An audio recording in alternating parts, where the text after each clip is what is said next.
encore maintenant en harmonie ou en relation avec l'Éternel. Donc ce processus-là, cette étape-là fera que l'homme qui avait un cœur endurci, l'homme qui avait intelligence obscurcie, l'homme qui était sensible à la voix de Dieu, l'homme qui vivait selon les futilités, les pensées futiles, les pensées vaines, il y a un shift, il y a une transformation, il y a un parcours tout nouveau qui s'éclaire dans nos yeux, à telle sorte que nos préoccupations, nos visions, nos pensées, ils deviennent tout à fait différents.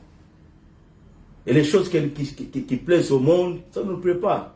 Les choses que le monde suit, ça ne nous intéresse pas. C'est pourquoi l'apôtre Paul dit, les choses qui étaient pour moi un avantage, je les ai vues à cause de Christ comme de la boue.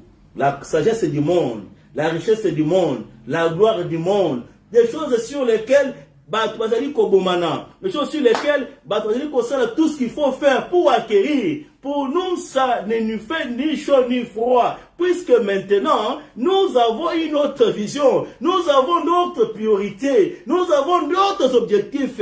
Notre vie sur la terre, nous la connaissons et nous connaissons là où ça va nous amener. Et nous nous préparons en conséquence pour vivre la destinée de l'Éternel. Puisque tu peux bien vivre ta vie, tu peux bien être directeur d'une entreprise, tu peux bien être professeur d'université, tu peux être député, même président de la République, ce n'est pas mauvais.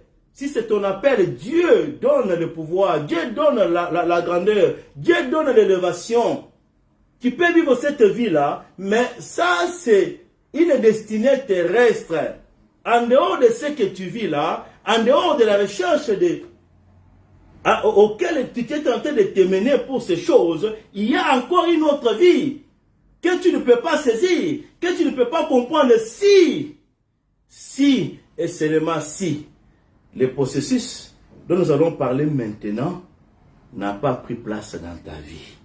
Celui pour laquelle nous sommes là pour partager avec vous cet enseignement. Et pour rappeler, et même pour tous ceux qui ne sont pas encore passés par ces chemins-là, afin qu'ils voient les cadres que Dieu a établis, afin qu'ils voient les chemins que Dieu a établis, pour que nous puissions quitter de la vie de